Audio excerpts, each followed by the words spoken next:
You're live. There she is. Welcome, everybody. We are in Granbury, Texas. We are with Lou Campbell and his wife, Laura, and we're here to teach you their experiences of living here and what they're doing now. And we call this show Life in Paradise. They are going to show us a healthy banquet of life. Now, Lou, he has all these books here. He's written 59 books. He is a renowned playwright and author and director. And what else are you, Lou? Well, I'm a consultant. I design theaters and convention centers and love to travel. That's great. And they traveled all over the world. And Lou has taken from his travels and written these 59 books, some nonfiction, some fiction, sharing his experiences. And he has a new book right now, Hico, Texas, which is about Hico, Texas. And if you don't know where Hico is, well, you'll hear a little bit about that today. And Under the Sky, Under the Texas Sky is a newer book as well, because I know they're newer because we have not read these yet. And so I am shared today. I have my co-host, Dr. Jim Slaughter, joining us. Hello, everyone. Good to be with you today. It's always fun. Always fun. And we are going to just kind of pass the table to you. They have settled here in Granbury, Texas, and are just enjoying the life here, doing wonderful things, both of them. Lou is still doing his writing, and Laura's painting. And so it just seems so wonderful. And then you have a new book also. Yes, we have another one. About a dream that you had, right? Yes. Actually, it's not new. It was written last April, but it's new in a relative sense. Now you're going to look up there, right? Yes. And let everybody see you. Okay. You're looking at the table. All right. Just want you to share. So this one, Journey. Oh, when did you write this one, Journey In to April, the Sheep? last April. Oh, that was right And before it COVID. was actually as a result of a dream. I actually dreamed the story. Did you dream of COVID? No, I didn't. That was in fact, right I think before I that. dreamed as a result of COVID. It's the kind of dream that everybody should dream. If they don't dream it in daydreams or night dreams, they should at least have it in perspective in their life. Yes. Because life isn't about banging away from one day to the next, becoming more dissipated and old. It's combining a whole bunch of experiences, preferably with somebody very dear to you. Like Laura. Like Laura. Yes. Well, and you've also written, since he was a playwright and he was teaching theater, he has lots of books on theater and on miming. Miming. Is that a word? Yes, miming is a word. I wasn't sure. And so you just ignore that phone. It's not ringing. Memories. Memoirs on Mime for All Times. I can read, but I didn't read that very far. Memoirs. That actually is, of all things, it's my dissertation, my first dissertation from the University of Minnesota. I had the honor and the privilege to do the first ever International Mime Institute and Festival, at which I brought together 54 artists from all over the world, several of which were behind the Iron Curtain. And we brought them together to a little town in western Wisconsin called La Crosse, Wisconsin. And we had a 3-week festival. And all the people performed. They all taught master classes. And I videotaped all the performers and got the documentation. That's what is usually called primary documentation. The person who did it is the person who told me what it is they did. So you don't have anybody's opinion about what they did. You have their opinion, which is as primary as you can get. That's what the Mime Festival was about. As a result of that, other work I've done since then in teaching and in touring with a physical theater performance missions team that we created. And we have 12 of those around the world now. The group is called Joshua Squad. And we've been to seminaries and churches in 27 different countries around the world so far. That just sounds like such a great experience. Yes. And living well. I mean, this is living well. I mean, you've really enjoyed your life. Well, we have And your life was missions? Or was it theater and missions? both. Yeah. It sounds like And really just traveling and seeing sights. Some of the trips, I found it was interesting about 2 decades ago in researching the etymology of words. I discovered the word honeymoon. And many people think a honeymoon has to do with a wedding. It's actually an Irish term, has nothing to do with a wedding. It has to do with stress reduction. stress reduction. And when we were married, we probably knew 10% of the people at the wedding. It was our parents that had all these people that came to the wedding. And so therefore, we had a lot of smiling to do and a lot of gratitude. But in the Middle Ages, when the Irish saw someone or a couple or a family under stress, they would go and deliver a bottle of honey mead to the family. If they accepted it, they agreed to go away for a phase of the moon, which is a week. So it's take a little honey mead with you and go away and relax. And relax. And if you don't know what mead is, it's a kind of It's beer. an alcoholic kind of, drink, Yeah, it's an but alcoholic. it's not that strong, but it's true Irish. And it's made from honey. Yes, it is. Yeah, and hops and things like that. So Yes. it's a kind of beer, Yeah. but not. And Laura, when did you start painting? Did you start painting on those travels? I painted some when we first got married. And then I started painting again more seriously around 2012. Mhm. And more seriously around 2014. There were gaps in between there, and then 2020. And now this is 2021. But I did a lot of painting in 2020. So you didn't start painting on all your travels. No. What did you No. do with when he was busy doing all that stuff? Were you with him? Yes, a lot of the time.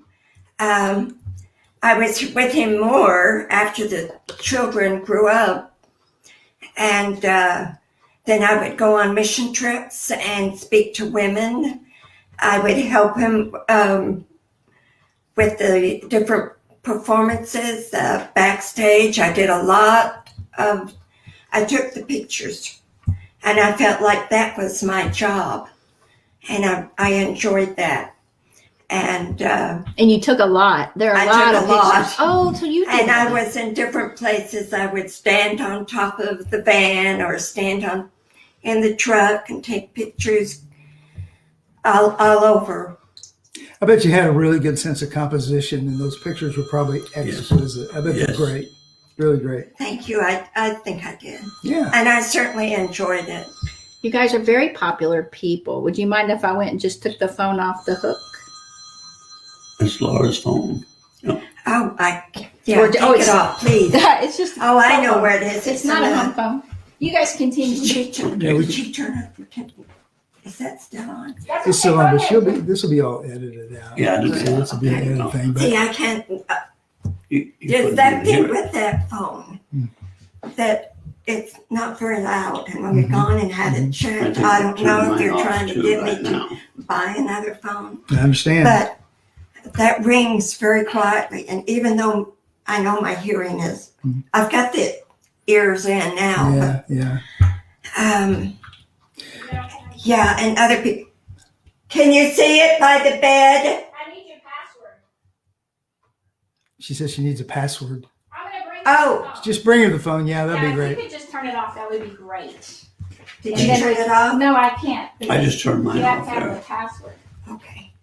Sorry. Turn it I should have thought of that ahead of time to let you know. Us too. I turned mine off. I know what you're saying. Yeah, just if you can just turn it off, it would be so great. She made me do that. That's when Lucette was living with us, with Brielle, in case the baby would come. And Right. Could I get it turned off, man? Yeah, you got to turn it off. So Thank you. I turned mine off there. Sorry about that. Hey, we'll edit that out, right? Okay. I'm so sorry. That's It's okay. okay. Do you want to put it down, or are you still turning it off? I'm trying to turn it off. Yeah, so your iPhone, do you have to do both sides? Here, you have to do, I've learned this about Okay. iPhones. Okay. Oh yeah, you might know how to turn it off better than I. Both sides, and then it I've pops had up. to do. How's Well, it? we can take it and put it in the You're Jeep. welcome. All right. Now Okay. I'll sit on it. on now. with the show. All Okay. right. All right. All right. Well, Lou, can you tell us a little bit about basically your life as a director and building these or designing these The theaters? Yes, well, it's interesting. I ended up designing theaters by default. My first theater was designed in Park Cities, Utah, when I was an undergraduate, and I didn't have any idea about design. We ended up inheriting an old vaudeville house, which had an old movie screen, a little stage, and cast iron seats. And we went in and renovated the whole thing and put it together. But When was Getting- that? when that was in 1961, Wow. Yeah. it turns out that the theater was called the Egyptian Theater. And today, if you go to Park Cities, the Egyptian Theater is still there. It has nothing to do with the one that I did. It happens to be on the same location. They did it. And it's Yeah. part of the Sundance Film Festival now. I had nothing to do with that. But just the opportunity to work with theater in different environments and discovering there was a need, I started actually doing it by default and ended up, when we moved to Fort Worth, actually moved to Denton, there was a company in Fort Worth that was involved heavily in doing that kind of work. It was a systems design engineer company, but they didn't have a theater consultant. Mhm. They just designed systems. And You need to know Spanish. yeah, and it turned out they were heavily involved in Colombia and subsequently Ecuador. And I flew down there 9 days after I was hired and was down there extensively on some major theater projects. And I take a lot of pride in knowing what theater is needed. So many people who work theater don't know how to articulate Right. what would be called an architectural program. You have to communicate what the architect needs to know in order for him to communicate that into his drafting team and come up with a theater. Architects typically work on structure and finish. A theater consultant works on everything. The best example I can give is if an architect gets a job to design a hospital, the first thing they hire is a hospital consultant, because a hospital consultant knows how much space is needed for an emergency entrance to the hospital, the surgical rooms, all kinds of detailed rooms that the average person doesn't know anything about. That's exactly what theater is. Yes, because I'm thinking Bass Hall, right? Yes. You have to have all the entrances and people coming, and everyone needs to be able to see and things like that. So you knew Spanish. Right. Yes. Spanish. How many languages do you know? Well, I'm okay with Italian and Portuguese, but I'm not, a little bit of English, but I'm not really. But when we went to lunch, you spoke Filipino. Yes, some Filipino. Yes. So, I'm not conversant in it. I can do my courtesies in Tagalog, actually. There are two languages in the Philippines, Ilocano and Tagalog, and for that matter, Spanish is fairly popular there. It's becoming less popular. so of all your travels and all of your consulting in theater, what languages did you use the most? English. Well, English and English. Spanish would have And been Spanish. second. Yeah, that's really cool. So Spanish gets you a long ways all around the world. Yes, I have actually created documents that are still used in theater that are Spanish documents on systems designs. Some wonderful, I actually created some words in Spanish because a crescent wrench is an English word, but it doesn't translate into crescent wrench. The word Yahweh is the word for wrench. It's also the word for key. And so you had to create the word that would be used and identify it in the document so they understood what it is. I did that in Ecuador. I did the Casa de la Cultura in Quito, Ecuador, which is the equivalent of what the Kennedy Center is here. It's the official government house of culture. And oh my goodness, more than just doing the theater, to actually experience living in those countries. And, people don't think about Ecuador. Yes, Ecuador, the reason it's called Ecuador is the equator is there. That's where the equator is. In fact, it runs right through Quito, which is the capital. Sounds hot. And it's high, 10,000 feet nominally. No, I mean hot. It's hot. No, it's not so hot. No. Huh. It's high. Anyway, Ecuador. those are kind of neat experiences. So how many theaters did you design? Somebody asked me that recently, around 150. Oh my goodness. And locally here, I've designed half a dozen in the Dallas-Fort Worth area. 6 around here. What were you going to say? I'm sorry. I was just going to say, when you taught in Brazil, they speak Portuguese. He still tried to speak Spanish, still wasn't the same, so he still had to have a translator. It was a bit funny. That would have been hard. Is it hard to have a translator to design something? Yes, it is, because he forgets he's got the translator. Well, that happened. And he's so passionate about what he's teaching or talking about that he just keeps going. He just, when I can see that. I can so see that. I was teaching when we were in a Chinese school in the Philippines. and he was teaching all these Chinese teachers, mostly women, and he just kept going and he kept going, and the translator was trying to keep up. And I finally came up from the audience and I said, "Take a pause and let the translator try to keep up." Catch up, yeah. You can look around if you want. It's okay. I just want to make sure that if you're turning towards me, that you're not turning away from that. You could look at Jim all you want and her, just as long as you're talking in there. So that is exciting. And it sounds like how many countries? We've been to 60, I Gracious. think 64 countries so far. And what's your favorite? Yeah, what's your favorite? What's your favorite? Other than the United States. Yes. Switzerland. Switzerland. What's your favorite? I love Switzerland. Yeah, Switzerland. And I love Switzerland, and I love the UK, Ireland. Ireland. I like Ireland too.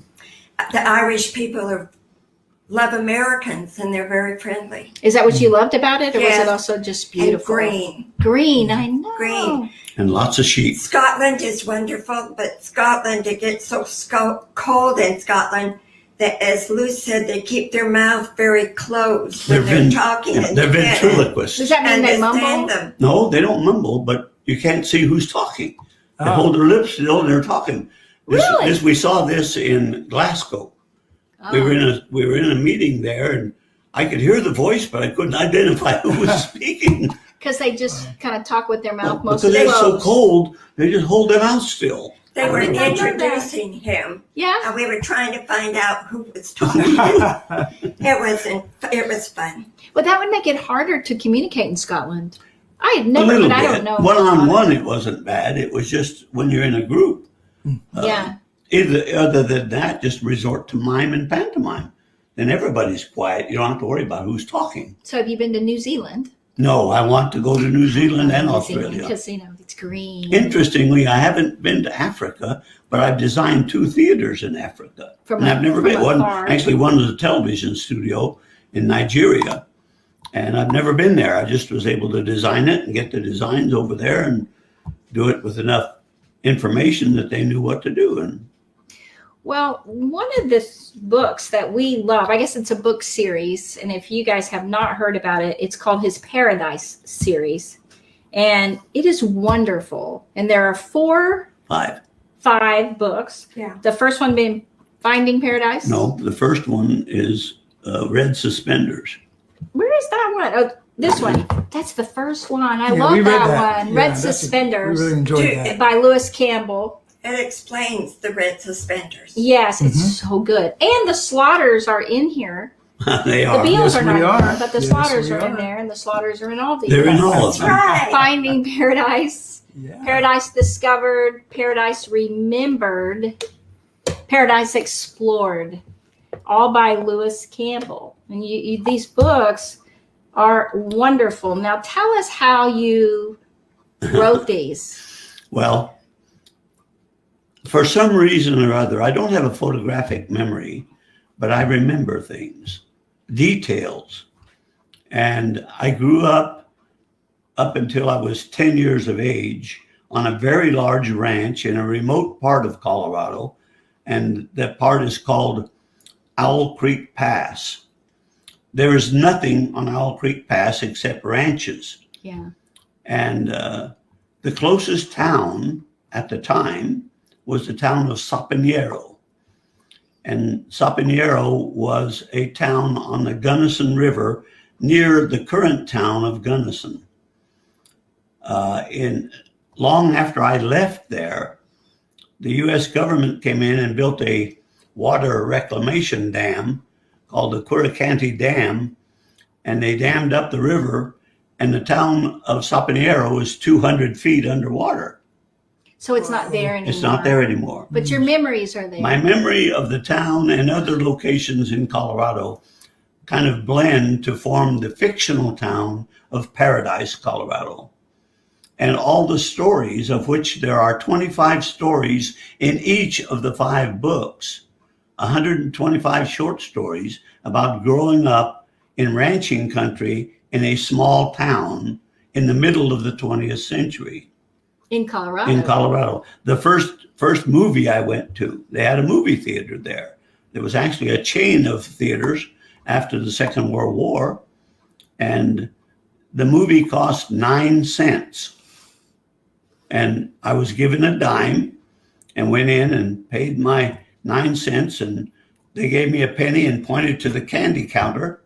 And I went over to the candy counter, and the lady gave me a fistful of licorice sticks. For a penny. For a penny. And then I went in and saw a double feature and a bunch of cartoons and a feature movie about, and newsreel about the Korean War and things that don't happen anymore. Well, and the thing that I love about it is the short stories all kind of have a correlation together with the town. Right. And they're so they're not sequential. No, but they do kind of have a lot of the same people. And they're different parts of their stories, right? Right. So we're going to have to take a break and hear from our sponsors.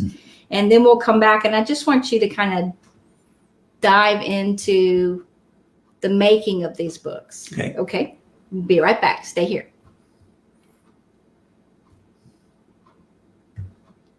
Welcome back. Lou, you were sharing with us about your books, Finding Paradise in Your Paradise series, which is so wonderful about his life in Colorado. But these are truly fiction. And were you, when you're writing these and thinking about these, were you a kid? Because you're not in the books. No, I'm not. Well, that's one of the problems that several people have. I'm in the books, but it's never my name. It's not a first person story. Right, you're right.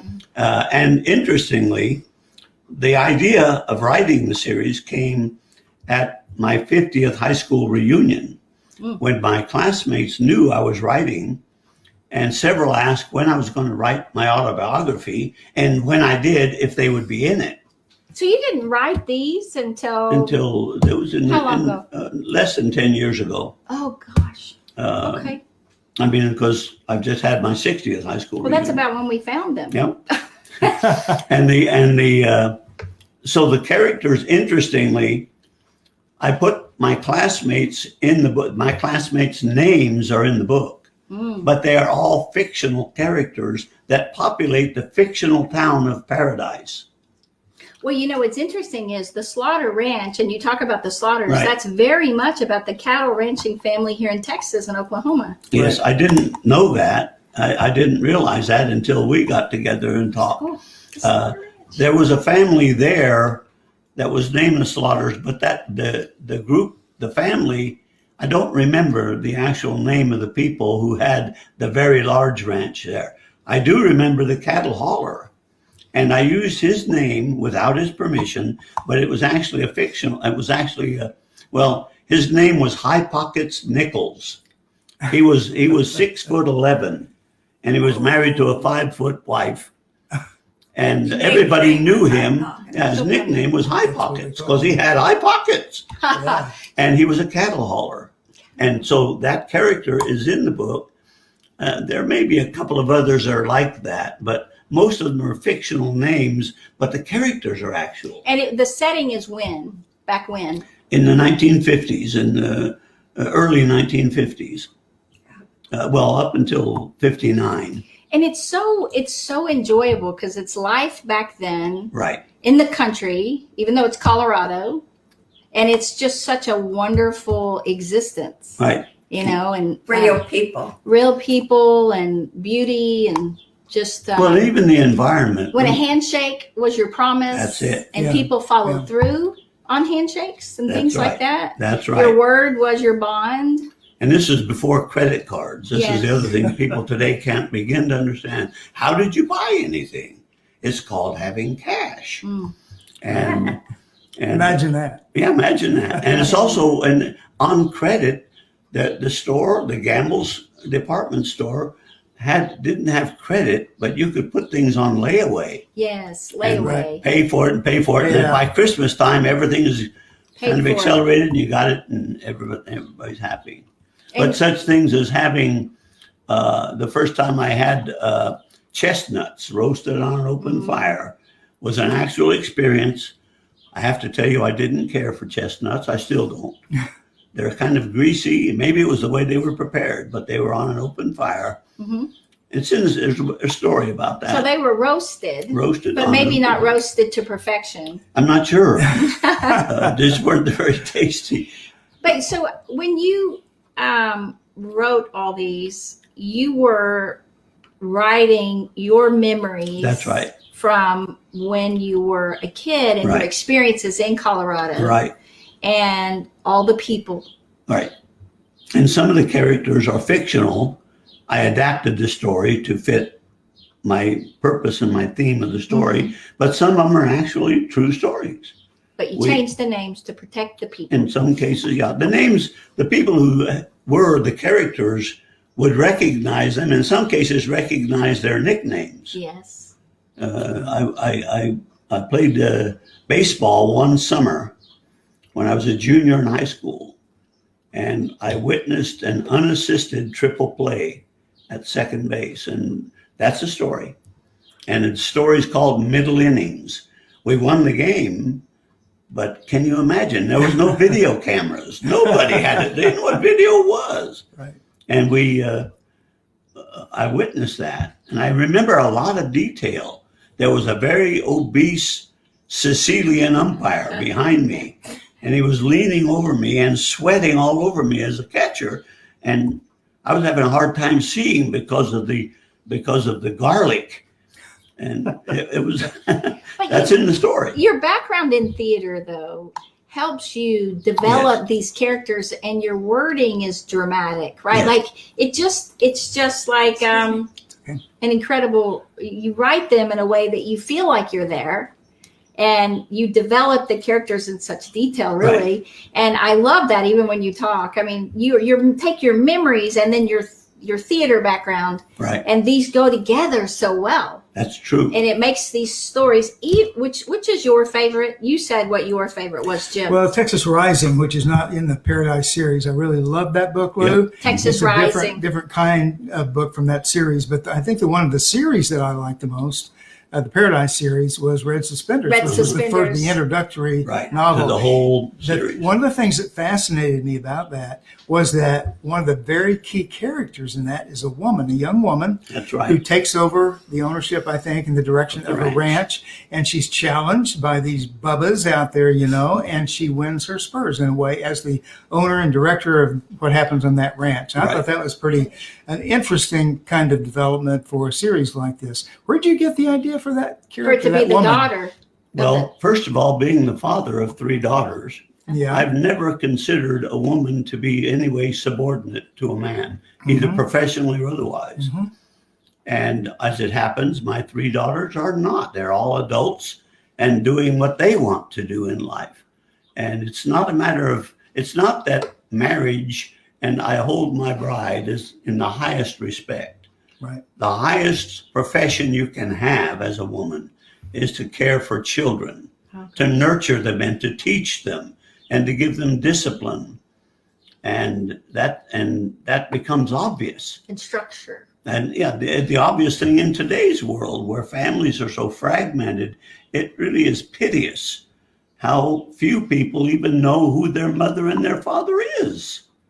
Blended families and all that are wonderful, but whatever happened to the requirement to get your homework done before you do everything else? Right. Make your home your priority. Right. And also to communicate with each other, to have a family at a dinner table today for us means turn your cell phones off. Right. Just let's visit. And even when I was teaching, with students would show up with a cell phone and they say, I'm expecting a phone call. I said, fine, you can call them back. Yes. Well, it's very important. And this is some of the things that are in your books, people gathering around the table. Right. And I think some of the coolest things about Westerns is those big families gather around their big tables and they all visit and they kind of all catch up on their days because they've all been out on the land or the ranch or wherever, which were big ranches. Right. And they all kind of come together and share their experiences for the day or their troubles or their frustrations. And most people nowadays do not gather around a table for dinner. It's too bad. It's so sad. And so when you read these, you get that experience that is just so wonderful. Paradise Remembered, Finding Paradise. And I think that it's such a wonderful thing to have family and be able to do that. Well, these are short stories. I had one fellow said he likes to read just to unwind at night. Mm-hmm. And so I said, well, this is great. They're short stories. You can read 1 or 2 and put it down and go to bed. Well, he called me about 2 o'clock in the morning one morning and said, okay, it's a good idea, but I can't put it down. I have to keep reading. Yes, we had that trouble with Red Suspenders. Yeah. We did. We started reading it. We were in bed and we were just going to read a couple stories, right? Mm-hmm. And we Didn't couldn't work put out it that way. down. No. And so I think the theory is good if you've read it Yeah. before, maybe. But it was so cool. And the daughter is the Slaughter daughter, right, of the Slaughter family. That is the red. She wears the red suspenders and is trying to get these cowboys and cattle, what do you call them? Wrestlers? Not wrestlers. Not wrestlers. Wranglers. Wranglers. Wranglers. To respect the manager. And Herders. He's the manager. Yeah, in order. And so there's so many cool things about that. Well, that was true. That I don't know. She wasn't wearing them when I was a kid, but anybody wearing red suspenders is the boss. That's I right. didn't know And until I read your book. that ended up coincidentally, RS is also Reggie Slaughter, but it had nothing to do with that. In fact, I didn't know that until years after I published the book. I realized, he didn't wear red suspenders because his name was Red or Reg Slaughter. Did you hear him tell stories about Colorado? Yeah, he's told me about many of them, and all of these stories are real. Yeah, they all go together. They're real experiences that he has experienced, and that to me makes it more enjoyable. Because you've heard the real stories, Yes. and then you see them in fiction. Yes. Is it that way also with the Texas ones and Heiko? In some ways, he has brought out different Western experiences in the Western But those books are and newer stories. Yeah. He's done quite a few now of the Western, like Under the Texas Sky. And he has got some of the same characters that are repeated. Like the same sheriff repeats, come back to this Western town. And yes, in Texas Rising, there's I saw that. And then, so they continue kind of in the other Texas books. Oh, I like that. And that's what's so cool about these. You kind of get to know characters and the story ends, but then they pick them up throughout the stories and you learn pieces here and there. So it's not the kind of short story that just ends and you don't know anything else. It has a connection, and you see the names of certain characters come up again. In the Western, one of them that I guess is special to me is he's a ranger, I believe. His name is Clyde Curry. Yeah, Clyde Curry. My father's name was Clyde. And my mother's not maiden name, but her mother's people was Curry. Okay. So Lou combined it, Clyde Curry, and he was a former Texas Ranger. Well, he was a cattle baron, he was a marshal, and he was a Texas Ranger. So that character, I'm looking toward eventually combining a bunch of stories under the title of Clyde Curry, Texas Marshal Cattle Baron. That would be likely the title, working title of the book. But it would be stories about that character. And it's the kind of character that, first of all, honors his family and honors women. In the Old West, you didn't abuse women ever. At all. And if you did, you suffered severe consequences. And that's part of it. And the stories that are out there, oh my goodness. 3 stories I've written about the DNRG Railroad that goes from Durango to Silverton. Mm-hmm. And those people who've been there really like the stories because it brings to life the very things that they've seen there. Yes. And you're so good in your books about doing that, and anywhere that you go, any place you enjoy, making a fiction story about it. But it's partly true. There's true stories, but he writes it as fiction. So we have to take a break again. And we want to continue this when we get right back. So you guys stay right here. How are you doing? We got to get you into the act more here. Welcome back. You were sharing all about the places that you've been and all the books that you've written about the places.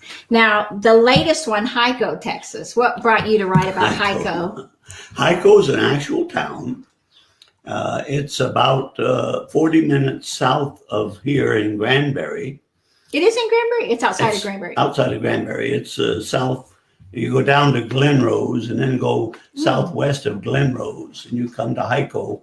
At Hico, you take US Highway 281 and you can go straight down to San Antonio and you don't have to get into Austin, which is, you can't get into Austin because you can't get into Austin. Can you possibly write a book about every single place you go? I have written a lot of books. There are interesting stories that I've yet to write. So how do you find out about these things? Well, in this case, we actually We went to Hamilton and did research. We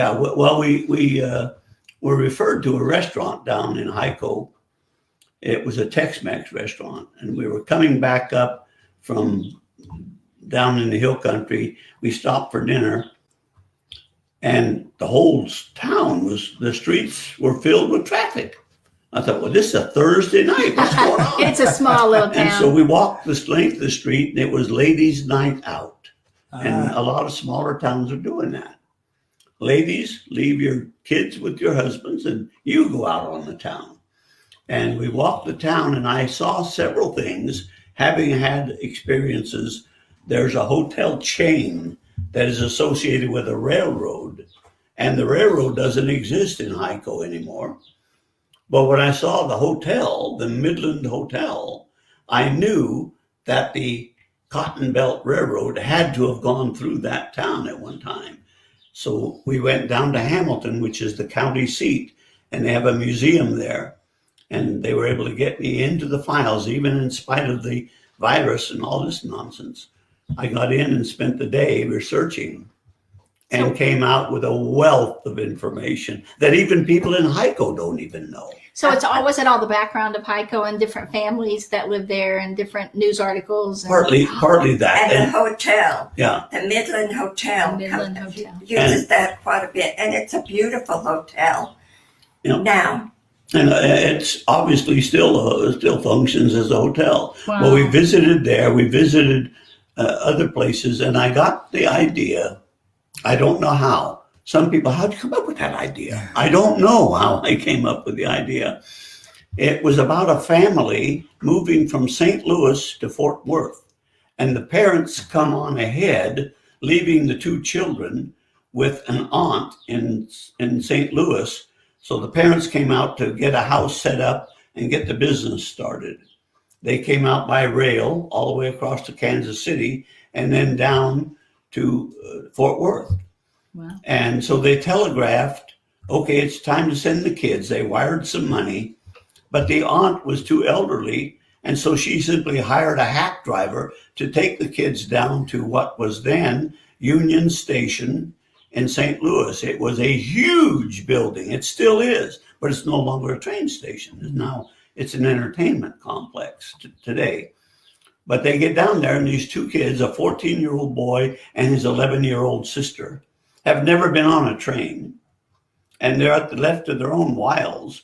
They're asking a porter who's loading luggage onto a train if that train is headed for Texas. And he said, yes, it is.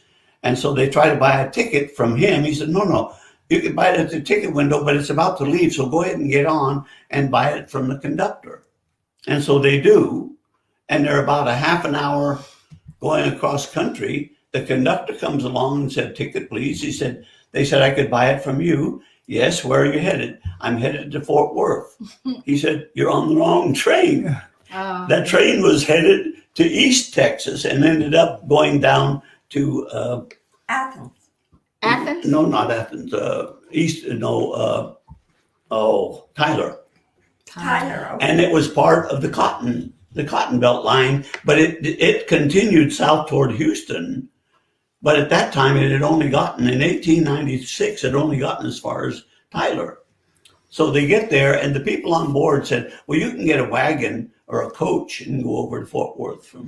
You can't walk it, but you can get over there. Oh, gosh. Well, so they get, there's an old guy there who's a shyster, and he asked where they're headed, and he said, okay, come on.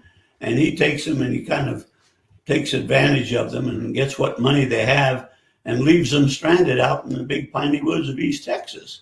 So by circumstance, they work their way west, and they end up not headed for Fort Worth. They end up at Hyco. That's funny. So you actually research all that, and then you put it into a fiction story. Right. And it would have been possible. It didn't actually happen, but it would be possible that it could have happened. This wasn't the real story.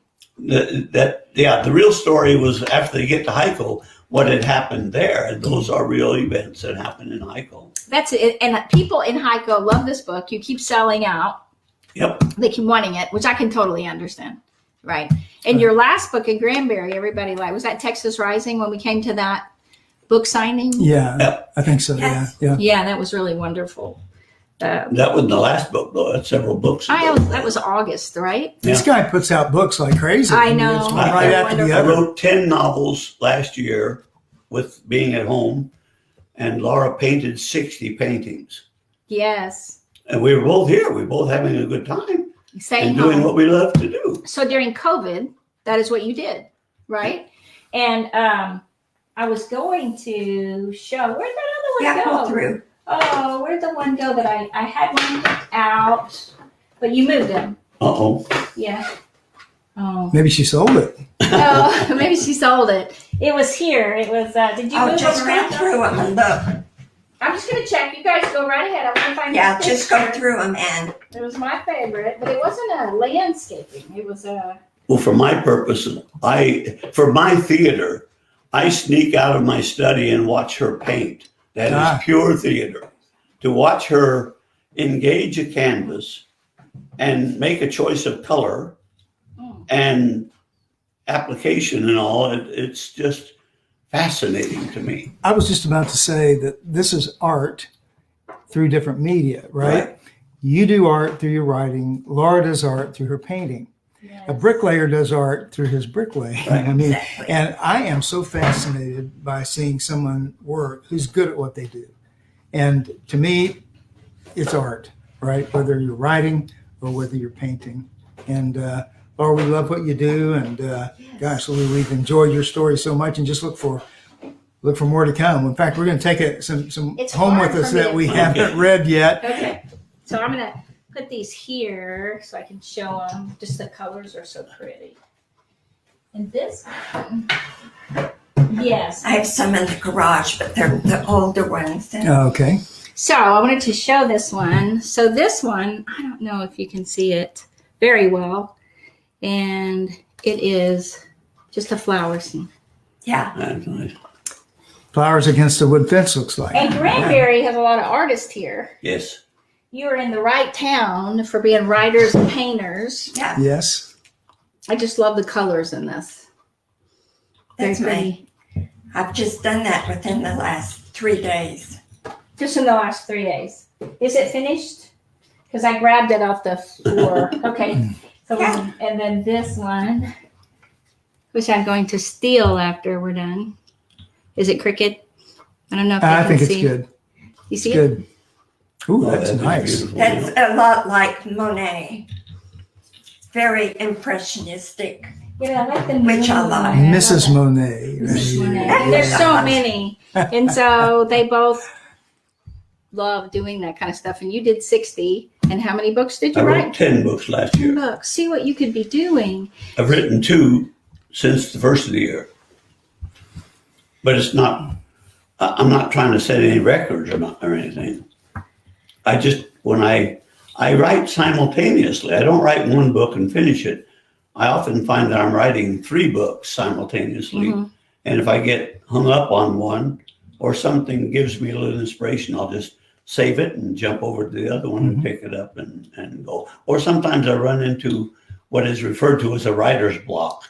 Something is not working and I let it sit and I usually stew about it.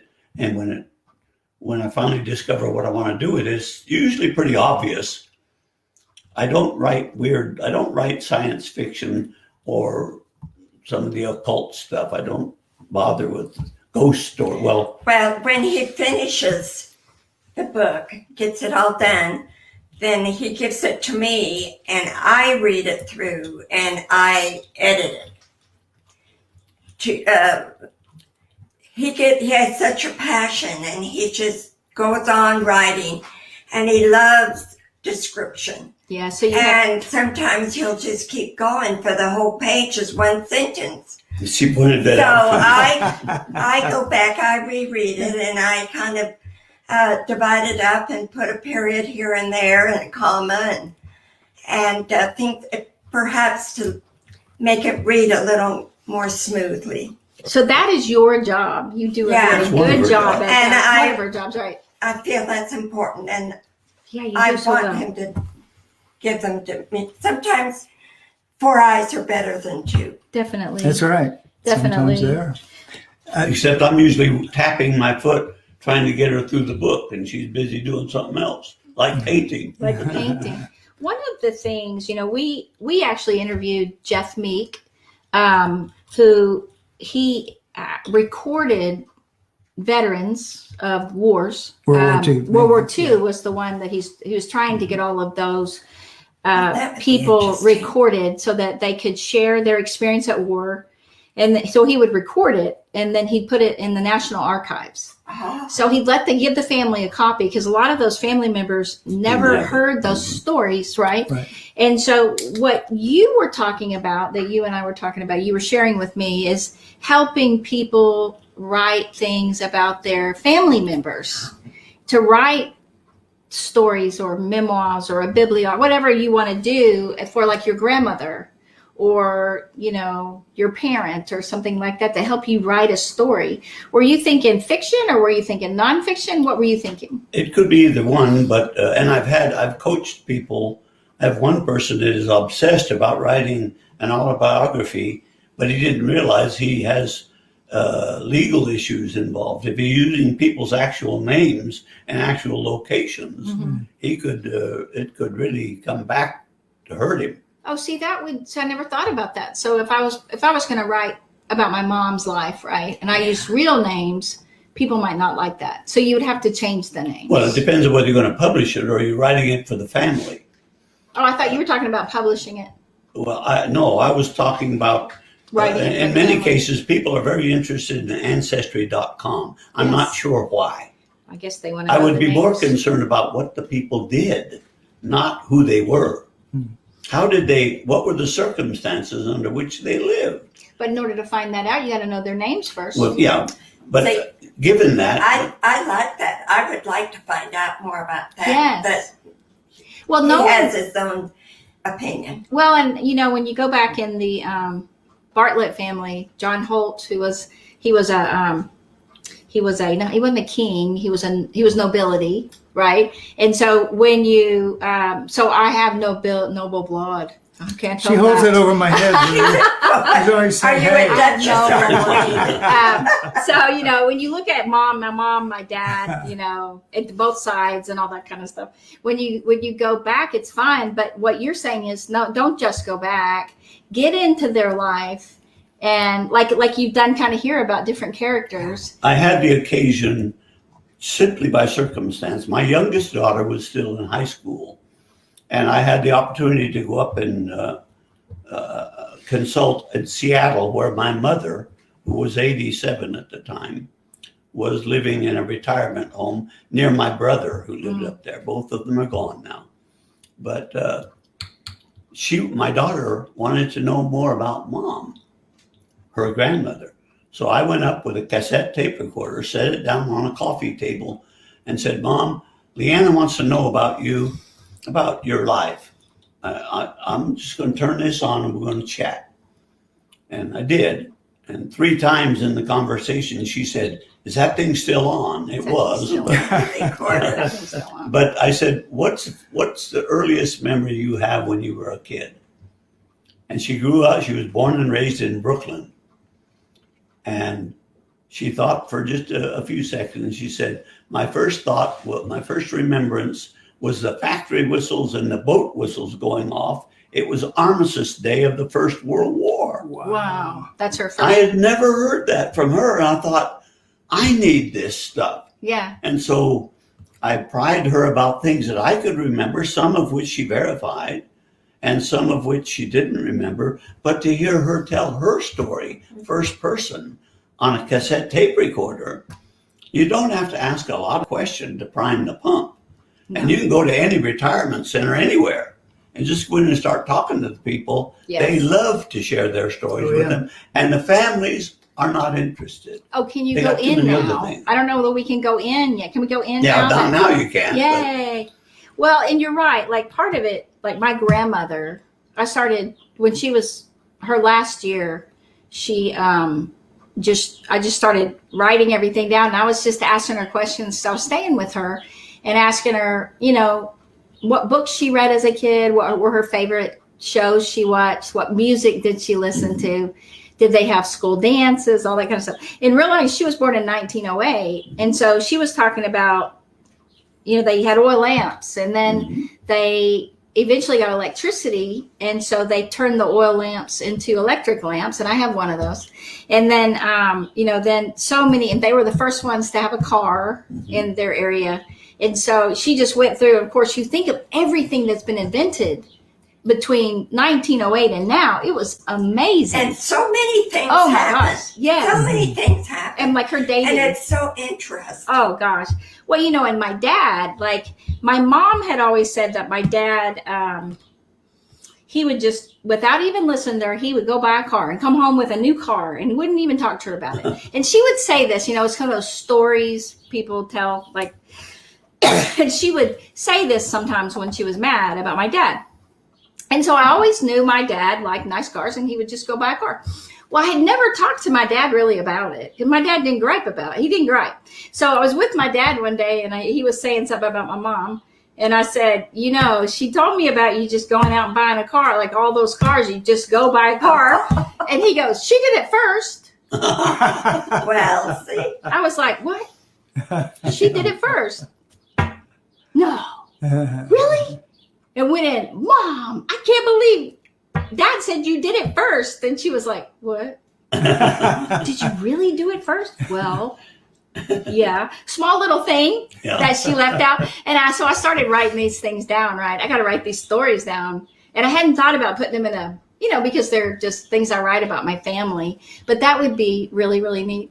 Now, You could put it in a blog a blog. because that is, I don't know if they want everybody to read it. yeah, that's the point. I mean, and I've had people say, when are you going to write your autobiography? Interestingly, You kinda the have. daughter that wanted the information on my mother asked me a few years ago, said, Dad, would you do me a favor? I said, what do you want, honey? Would you write your autobiography? Well, I've written it. Yeah. 5 lot books of worth. it, She said, They're paradise Yeah. stories. but she wants More about. actual things about Well, what I actually Because I did. think what you haven't written about, whether you do it fiction or nonfiction, is designing those theaters, Yeah. traveling all over those countries with your beautiful wife, the life you had. Because kids just don't get all the stuff that you did. And, my kid's granddad, he just passed away.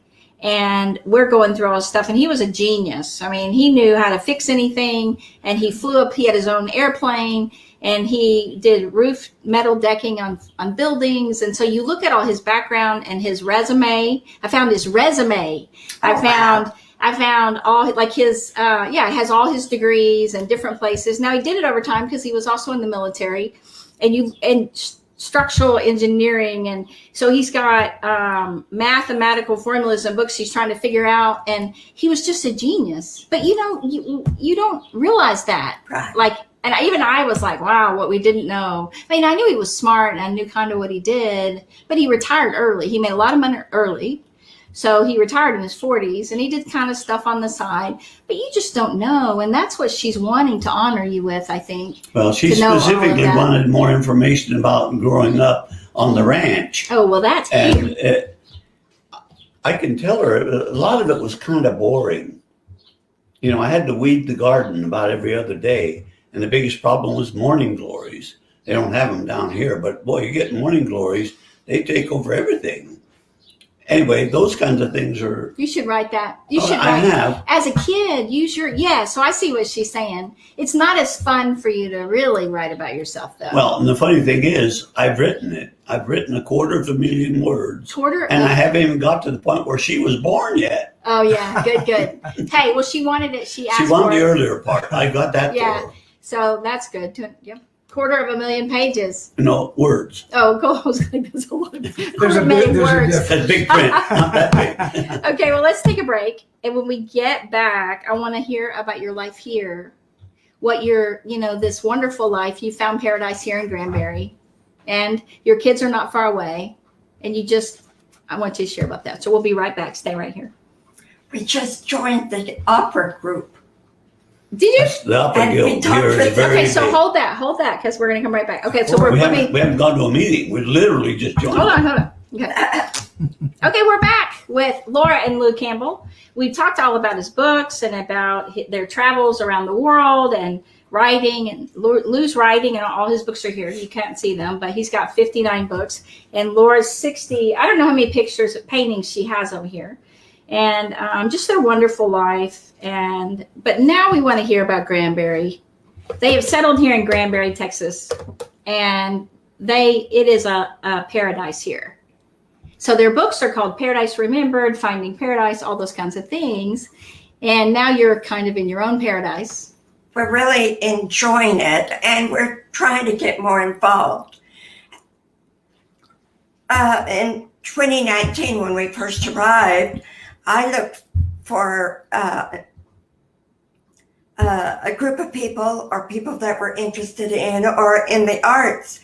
So there's a group here called Lake Granbury Art Association. Yeah. So, of course, they were all kind of took a great break through the COVID. Oh, yeah. And they have begun to get back and meet again. They meet once a month.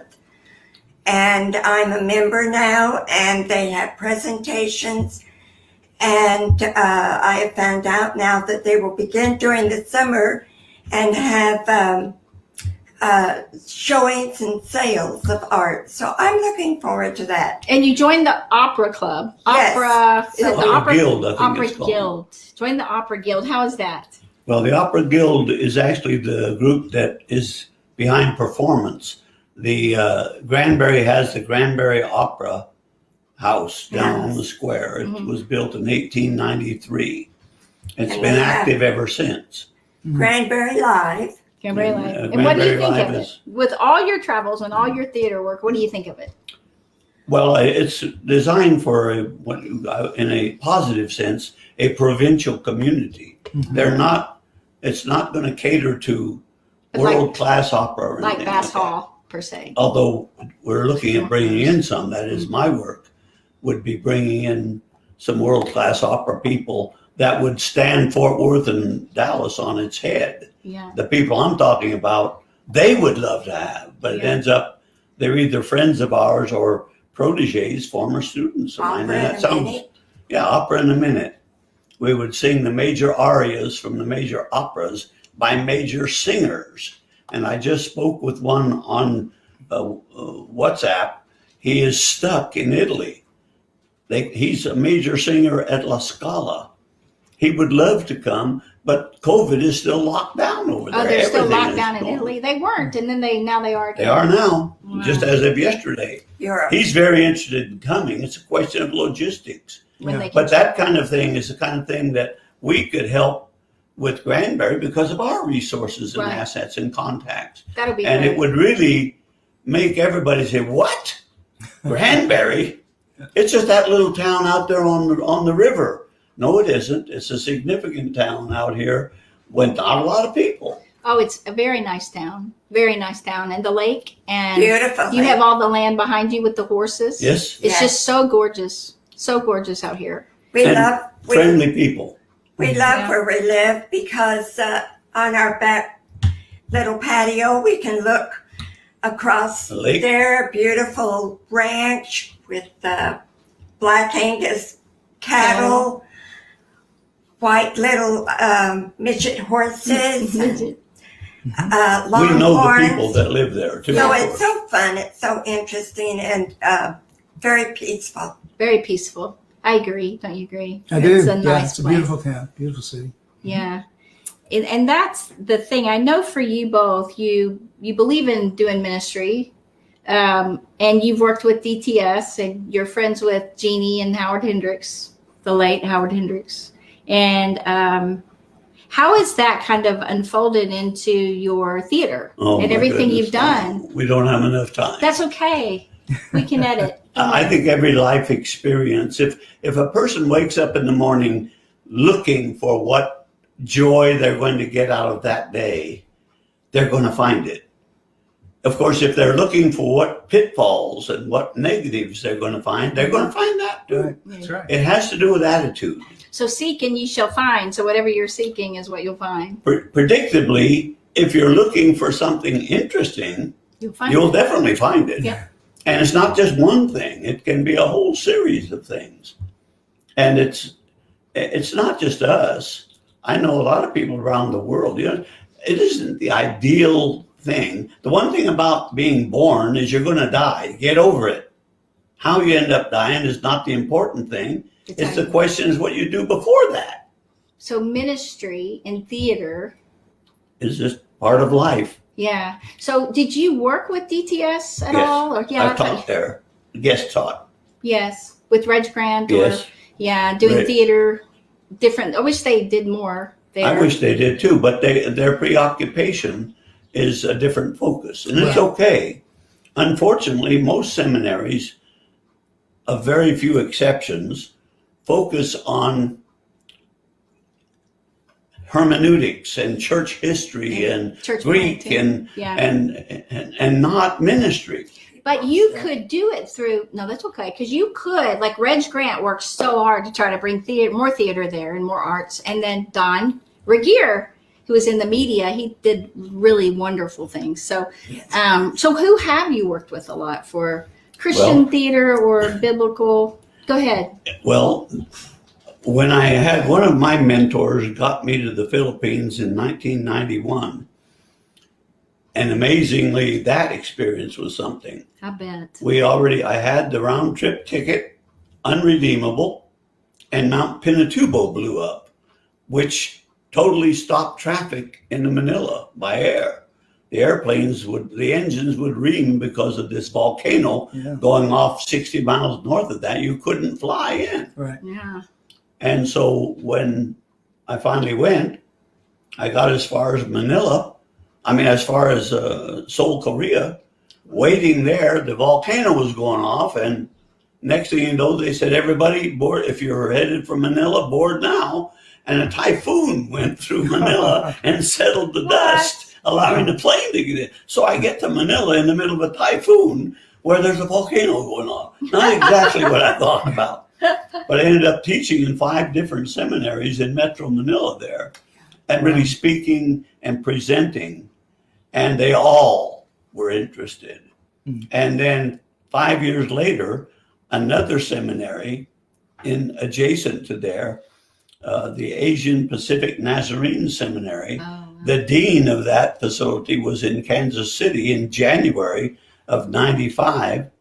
And he called and asked if I was the person that had been there in 91. I said, yes. He said, would you come and start a theater department and design a 2-level television studio for our seminary? Yay! Wow. That sounds Radio and wonderful. Yeah. That sounds wonderful. And it's amazing because going there, I did that. And interestingly, and it was a graduate seminary only, one of my students there was the son of a major mover in India. His name is Santosh Gananigan. His father is Ken Gananigan. And he created Youth for Christ India. Ah, really? He was a major rock star when he was 20 years old. He's my age. And his son was my student. That's awesome. And on top of that, another faculty member right next to me, they had an apartment complex for the faculty because it was all missionaries.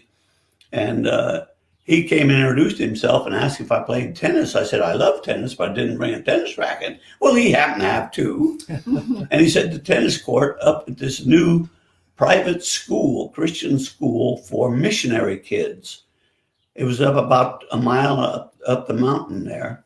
And that was called Faith Academy. And that was in the Philippines. In the Philippines. And we went up and played tennis on brand new tennis courts up there, no problem. And I met the drama teacher and the music teacher, and I got to see them working on a production. They were trying to do Pirates of Penzance. But among the other issues, first of all, it was like 12 different countries represented in the student body, which is not a problem. You just ignore cultural issues about the British. Yeah.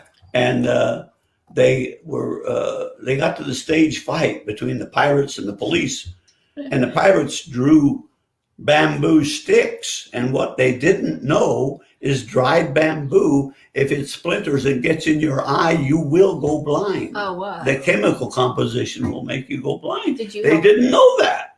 I said, don't you have any metal? Besides, they're sharp. Yeah. And But you're anyway, like, no.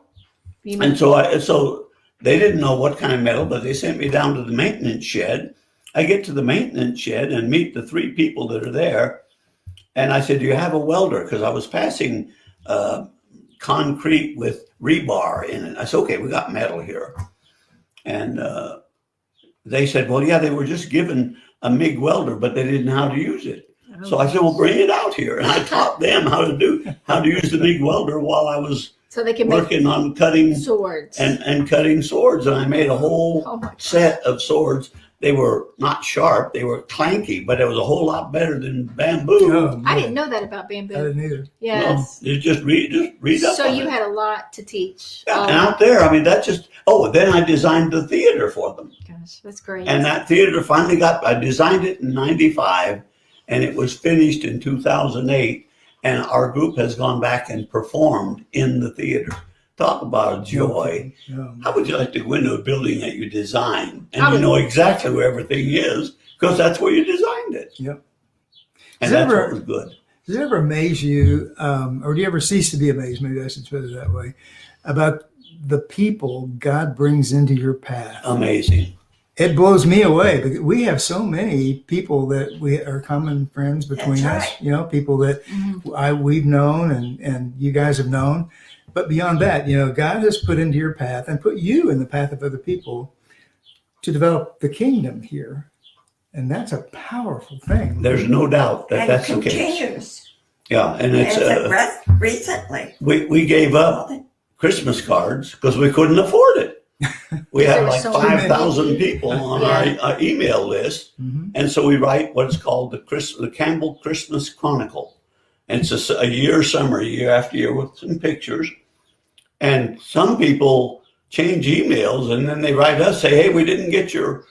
They must like it because they write us and say, Yeah. "We didn't get your chronicle this year." Sure they But do. it's all over the world, Yeah. and I don't consider myself egotistical in that regard. I know that many of my college students and university students and seminary students rely on Laura and me for counsel because we've been married. We'll be married 56 years in June this year. Wow, congratulations. And among other That's things, wonderful. that is what people need. Getting married is not the issue. Staying married is the issue. And what does it mean to be in love? And yes, some of that's in my books. Good deal. Wonderful. Well, we just appreciate you letting us come into your home and It's been just a hear the blessing to us. stories. And I know there's so much more to tell about ministry because we've met so many people that you've introduced us to, that you've done ministry work with. And but we just thank you. It's been wonderful, and we just say God bless you, may continue blessing you, and we just want everyone to get the books. You please get one of his books. And how do they get those books, Lou? Well, they're all on Amazon. Amazon. Just go on my name on Amazon. It's Lewis Campbell. Lewis H. Campbell Books. My favorite are the Paradise series, Red Suspenders. Jim's favorite is Texas Rising.